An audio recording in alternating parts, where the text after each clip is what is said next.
Olá, meninas, sejam muito bem-vindas a mais um episódio do Luvecast. Hoje eu vou receber aqui duas pacientes minhas. Nós vamos falar muito além do bisturi, muito além do antes e depois. A gente vai conversar sobre trajetórias de vida, sobre histórias de superação, sobre reencontro com si mesma e sobre amizade. Sejam bem-vindas. Obrigada por aceitarem esse convite. Obrigada, doutora Luana. Sou Eu sou Fernanda. Fernanda, mãe, esposa, mulher, médica, tenho 41 anos e estou numa fase de transição, né? Transição de carreira. Transição de carreira, acho que transição como tudo, né? Não só de carreira, assim, né? Acho que depois que eu passei pelo processo, pela cirurgia, eu comecei a me reencontrar, eu acho, né? Eu sou Selena, tenho 44 anos, acho que sou a mais velha das três, né? Faz parte. Sou mãe de Lourenço e de Vicente, sou esposa de Rafael, sou administradora de empresas e sou uma mulher também em processo de reconstrução. E eu acho que hoje posso falar que eu sou Celina, que além de ser mãe, esposa, administradora de empresas, sou uma mulher que se reencontrou depois de muitos anos. Eu sou fã da história delas, é por isso que eu quero compartilhar com vocês, porque é uma história inspiradora. Primeiro que elas chegaram juntas no meu consultório. Elas decidiram operar juntas, fizeram as mesmas cirurgias, uma cuidou da outra e nós choramos juntas, as três no consultório. Isso acontece não tão raramente, mas eu vou contar um pouquinho da história delas para contextualizar o momento. Elas duas passaram por um processo muito lindo, um processo de transformação. Acho que é um pouco de uma metamorfose mesmo, Sim. né? Porque elas não só passaram pela cirurgia plástica, mas elas passaram por um reconhecimento de si mesmas. E eu quero que vocês compartilhem essa experiência, porque primeiro a gente se vê mãe, muitas funções na vida e deixa de se enxergar como mulher. E quando que vocês decidiram se enxergar como mulher? Qual foi o momento que vocês se priorizaram em a mulher na frente de todos aqueles papéis sociais que a gente ocupa? Esposa, mãe, amiga, profissional, filha. Primeiro você, Celina. Eu, para entender hoje, eu deveria ir para lá atrás e contar um pouco de minha história, porque eu estava falando agora atrás com Fernanda, eu falo que teve dois despertares. Um foi, eu perdi meu pai muito nova, com 24 anos, perdi meu pai, e eu vivi o luto de meu pai de um jeito diferente, eu preenchi os espaços. Eu trabalhava muito, estudava muito e eu sobrevivia, não vivia. Até que num momento não consegui suster mais essa situação, porque eu não era feliz. E nesse momento eu entendi que a felicidade é uma escolha, é uma pequena escolha de todos os dias. Você decide ou não, isso que eu acredito, né? A felicidade é uma escolha. É uma escolha. E eu decidi ser feliz. E em 2012 mudou minha vida. Eu falo que parei de aprender da dor e comecei a aprender da felicidade. Aí conheci meu marido em 2012, começamos a namorar, nos casamos. Eu deixei minha vida em Buenos Aires para vir para o Brasil a morar com ele. Rafael, meu marido, é brasileiro. Comecei uma vida nova no Brasil. Eu fui mãe. 2016 de Lourenço, 2020 de Vicente. E entre 2016, que nasceu Lourenço, e 2023, que foi meu segundo despertar, eu falo que foi meu segundo despertar, eu me perdi. Eu me perdi. Eu perdi minha essência, eu perdi meu centro, eu perdi meu equilíbrio, eu me perdi. Em 2012, eu me coloquei no centro da minha vida, eu me escolhi. Porque eu sempre sou a filha que está ali, a irmã que está pendente de seus irmãos. Eu intento organizar e ocupar um espaço que não era meu. Eu escolhi esse lugar e me perdi. E eu escolhi, me perdi, eu falo que me perdi entre fraldas, escola das crianças, casa, me perdi, me perdi. E por as estruturas mentais que a gente tem, uno não se permite falar que não é feliz. Por quê? Porque seus filhos são saudáveis, porque seu marido é lindo, sua casa, você tem sua casa, você não pode não ser Não ser feliz. feliz.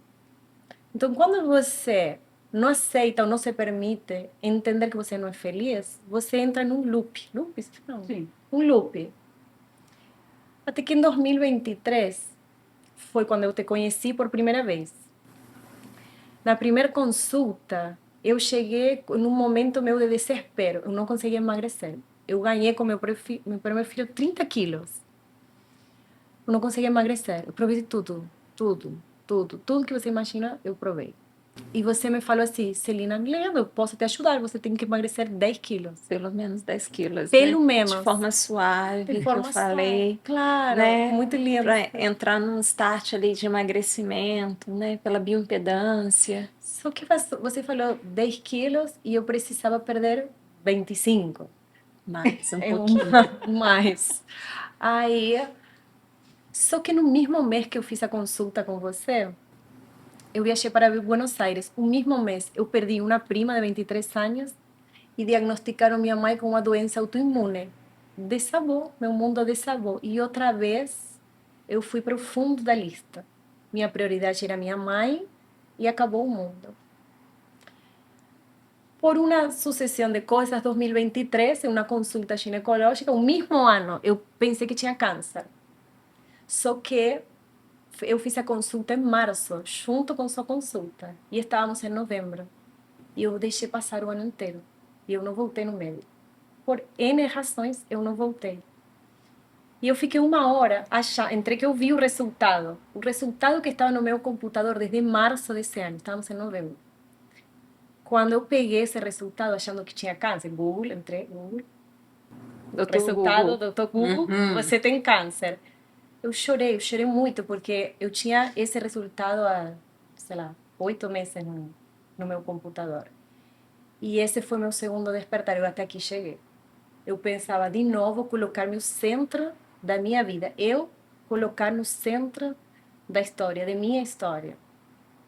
E foi aí que começou o processo, aí que fazia 10 anos que eu morava no Brasil, eu não tinha construído nada, não tinha laço, não tinha amigas, não tinha nada. Aí apareceu Fernanda na minha vida. E eu comecei com Fernanda um processo que... Gente, éramos duas desequilibradas.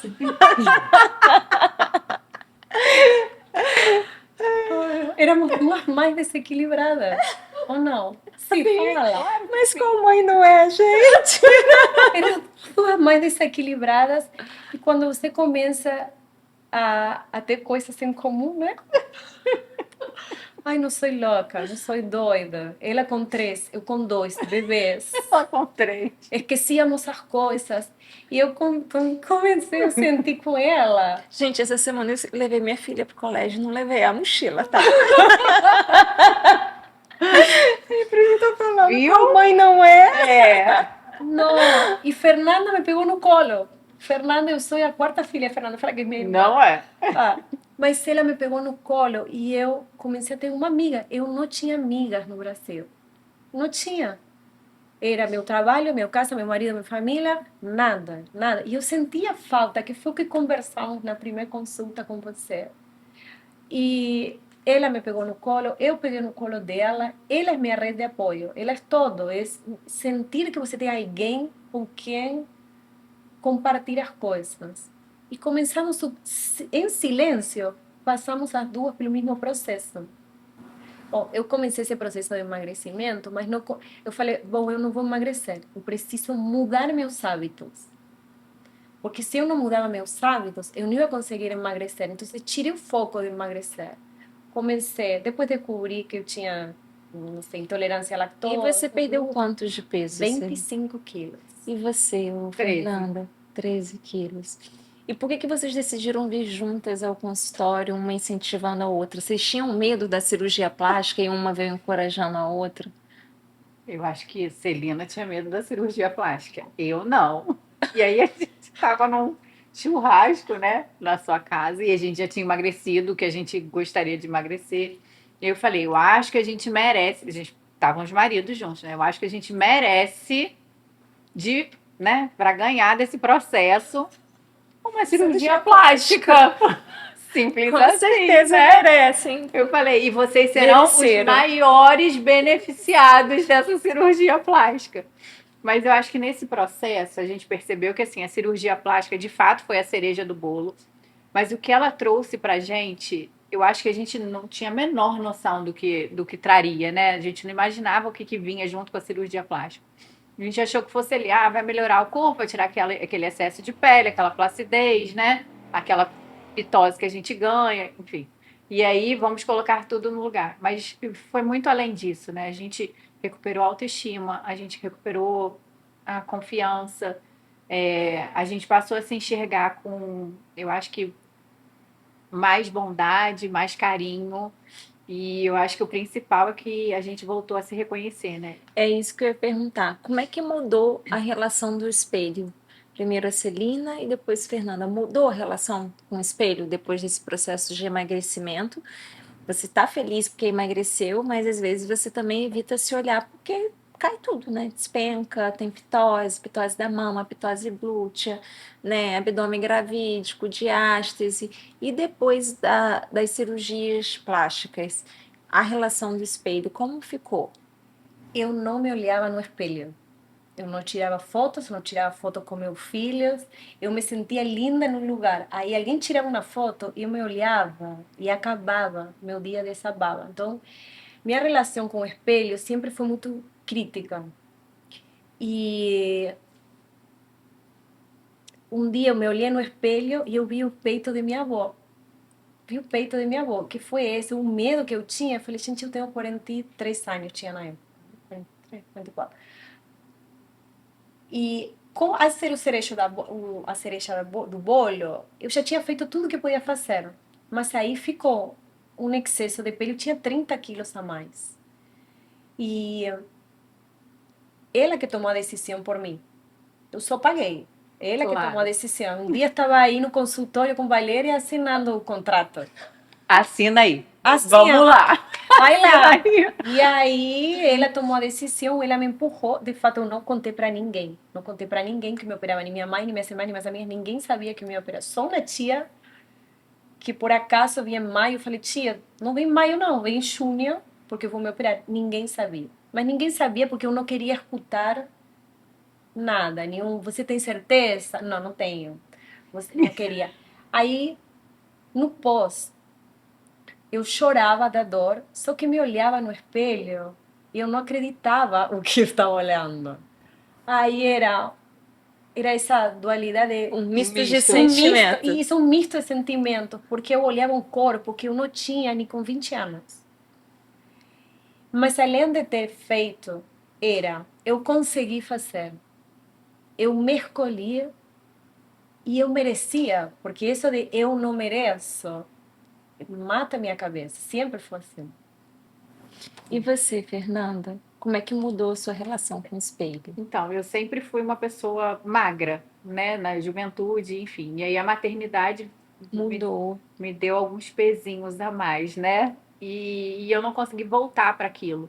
Então, quando eu me olhar, as pessoas falavam: Não, mas você não é gorda. E eu olhava no espelho e falava: Sou. Eu não sou isso daí. Então, assim, Você não se nem reconhecia. um pouco. Então eu falava assim, gente, eu preciso de alguma maneira voltar ao que eu era. Só que eu não esperava o resultado que eu tenho hoje. E isso é muito comum. Eu vejo muito aqui no consultório essa perda de identidade da mulher depois que ela passa por um processo de gestação. Porque a gente, né, engravida, tem o bebê, é maravilhoso ser mãe, mas parece que depois que o bebê sair vai voltar tudo ao normal e não volta. Não volta. E aí a gente tem esse choque de realidade, é a barriga que não voltou para o lugar, é uma Uma diástase. diástase, o quadril né, que fica um pouco mais alargado, e você se reconhecer de novo naquelas novas métricas e estruturas, a gente precisa também, obviamente, ter compaixão, mas a gente precisa aceitar que tá tudo bem se você não está conformada com aquilo, o que que eu posso fazer por mim? Que foi o que vocês fizeram.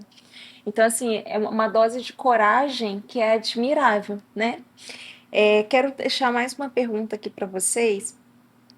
A gente falou, né, sobre se olhar no espelho, né, a relação com o espelho. Agora eu quero saber também do peso emocional. O impacto do peso emocional de depois de se olhar no espelho e tipo assim, uau, de gostar do que está se vendo. Como é que isso transformou outras áreas da vida de vocês? Começa você, vai. Então, eu acho que assim, quando eu comecei esse processo de pós-operatório, e aí eu mostrava para todo mundo, olha como é que eu tô, independente de onde eu estivesse, eu mostrava para quem quisesse ver. Eu sei, no banheiro No banheiro do dos restaurante. restaurantes. Quer ver? Tira a tala, tira a cinta, tira tudo, olha como é que eu tô. Então, assim, isso para mim foi muito impactante e me trouxe para o lugar que hoje eu tô e que há muito tempo eu achava que eu não poderia mais ocupar, né? Então, assim, essa transição de carreira para mim começou ali, no pós-operatório, que eu falei, gente, eu posso, né? Assim, me deu uma confiança de que eu tenho capacidade para me transformar. Então, assim, se eu conseguir isso com o meu corpo, eu consigo isso em qualquer área da minha vida, principalmente na questão profissional, né? Já achava que eu era uma boa mãe, apesar de maluca. Desequilibrada. Desequilibrada. Mas eu achava que, bom, meus filhos estão inteiros, saudáveis, estão indo, né? Achava que era uma boa mãe, mas do ponto de vista profissional, eu me sentia não satisfeita, eu não me sentia completa.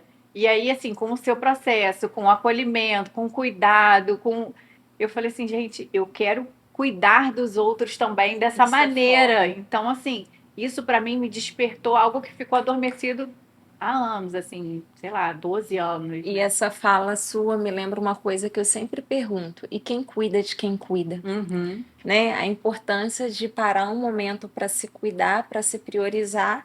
Eu acho que o meu trabalho, eu acho que é um pouco do meu propósito, me realiza muito, é porque nós mulheres cuidamos de mulheres que cuidam de tudo, cuida da casa, cuida do filho, cuida do marido, às vezes cuida da sogra, cuida, né, do trabalho extra casa. Então são tantas funções, né, na anamnese da vida ali. Então, parar para se cuidar, para se escutar, para se ouvir, exige coragem, exige empatia. E a amizade de vocês me chamou muita atenção nisso, no apoio, porque é um momento que a gente se sente vulnerável, Muito né? fragilizada, né? Assim, com muita dúvida, com muito medo, né? Como foi após esse processo de emagrecimento e antes da cirurgia? Qual era o sentimento que vocês sentiram? Então, eu achava que assim, de roupa tava tudo bem. Eu falava assim, de roupa ninguém tá vendo. A flacidez, o sutiã tá colocando tudo no lugar. Quando eu tirava a roupa, aquilo me incomodava muito, porque eu continuava não me reconhecendo. Então eu ainda estava muito insatisfeita com o que eu via, né? Não era a Fernanda que eu me lembrava. E você, Celina? Contei agora há pouco de quando eu me olhei e vi o peito de minha avó. O peito aqui caído, flácido, a pele era uma coisa. Só que eu lembro do meu peito de minha avó com 90 anos e eu tinha 43. Quando, como impacta em outros aspectos? Eu não queria namorar de luz, com a luz acesa. Eu desligava a luz. Eu montava uns cenários lindos, maravilhosos, mas na realidade era porque Para se camuflar no meio daquele cenário. porque a roupa, eu me escondia atrás da roupa. E como me escondia de meu marido? Por mais que, graças a Deus, ele sempre me viu linda, maravilhosa, ele nunca, para ele sempre foi, nunca fez. Ele me conheceu assim. E queira ou não para o homem também, ele acompanha uma transformação da mulher. Ele não se casou com essa mulher.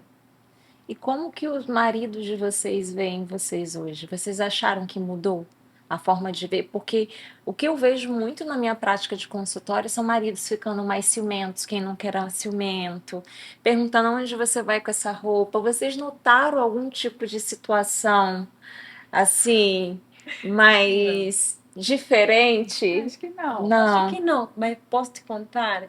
Há 10 dias atrás estava na academia. Estava no elíptico e uma mulher no elíptico ao lado. E quem me conhece da academia, as mulheres olharam minha transformação e elas perguntam como você emagreceu, quem te operou, porque sabe, academia é fofoca foda, né? As mulheres sabem de todo, elas querem saber.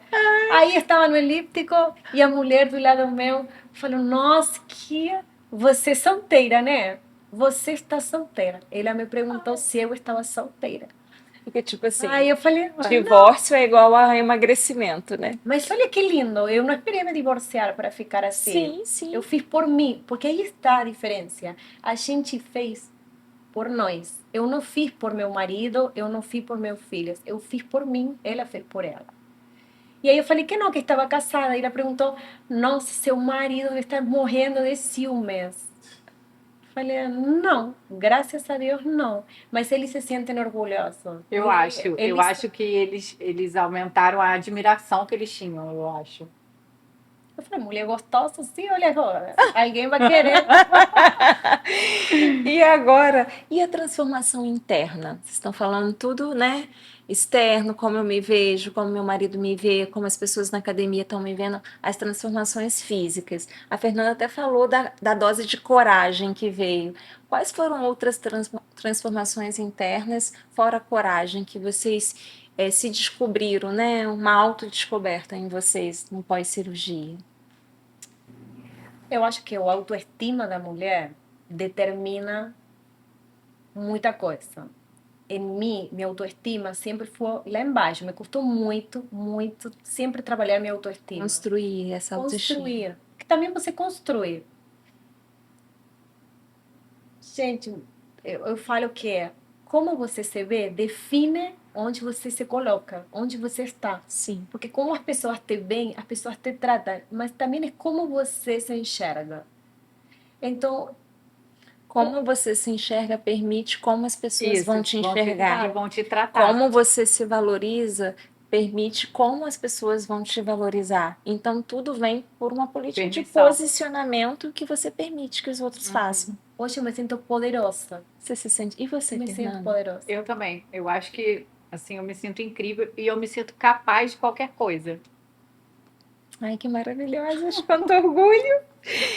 Agora eu vou pedir para vocês para deixar uma mensagem final para outras mulheres que também sejam mães ou que estejam no momento que estão precisando construir sua autoestima ou que estão com falta de coragem. O que cada uma de vocês diriam para quem está assistindo vocês em Eu casa? acho que a mensagem que eu gostaria de passar é que as mulheres elas devem se escolher, devem se colocar como prioridade na sua vida, né? A gente não pode estar priorizando todas as áreas e deixando a gente de lado. Eu acho que é aí que o autoabandono é que faz com que a gente se perca da gente. Eu costumo dizer que é a máscara de oxigênio do avião, né? Sim. Primeiro você bota a máscara em você para depois cuidar de todo o resto. O luto me traz muito isso. Então, às vezes, se eu não cuido de mim, eu não tenho condição de cuidar da minha filha. Então, é muito isso. E você, Celina? Posso ler? Pode. Porque como eu tinha... Eu pensei, eu vi os outros podcasts e... sabia que você ia perguntar isso. Antes de passar... Ela tá demais, Aí, gente. aí eu escrevi. Mas por que eu escrevi? Porque em todo esse processo que a gente passou junta, e você falou de amizade, Fernanda... Ai, eu vou chorar. Ah, para! Fernanda me pegou no colo e me levou.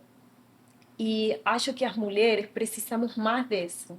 E foi que você ficou emocionada no consultório também. Eu falei exatamente isso. Eu sinto que as coisas que eu conquistei, óbvio que o 80% nascem de e porque você sozinha com todo. Mas ela me encorajou de um jeito, sem inveja, sem duplas intenções, não sei como falar. Ela me pegou no colo e me levou. E eu encontrei uma amiga. Eu tenho 5 amigas. Se conto com a mãe na minha vida inteira, eu tenho 4, 5, 6 amigas. E eu não tinha amigas em Macaé, no Rio de Janeiro. Eu tenho algumas amigas em São Paulo, de quando eu trabalhei em São Paulo em 2011, mas eu não tinha construído acá. Porque Macaé, a diferença de Rio de Janeiro, é como muito fechado, cada um tem sua vida, as mulheres estão com sua casa, com sua vida. Eu não tinha um grupo de amigas que eu tenho hoje no condomínio, por exemplo. Mas também está em se abrir. Eu não queria construir laços. Então, Naquele momento você não estava disponível, não talvez, nem está. para fazer novas amizades, né? Então, eu escrevi um texto, porque é o que eu falaria para mim há 2 anos atrás. E é: não se abandone, não desista de você, não espere sobrar tempo, não espere o momento perfeito, não espere chegar no limite para se escolher. Seja melhor do que sua melhor desculpa. Você não é só mãe, você não é só esposa, você não é só quem cuida de tudo. Você também precisa ser prioridade na sua própria vida. Se cuidar não é vaidade, que você falou também. Se escolher não é egoísmo, é responsabilidade com você mesma. E por favor, tenha mais empatia com outras mulheres, com outras mães.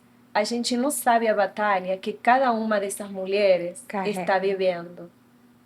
Em vez de julgar, acolha. Em vez de competir, apoie. Cultive as suas amizades. Cuide de suas relações, porque nenhuma mulher foi feita para dar conta de tudo sozinha. Você não precisa fazer tudo sozinha, Lu. Não precisa. Não Nenhuma de precisa. nós. E no meio de tudo isso, não esqueça de você, porque quando você volta, a sua vida inteira volta junta. A vida não acontece depois, ela acontece agora. Maravilhosas. Fernanda já falou a mensagem.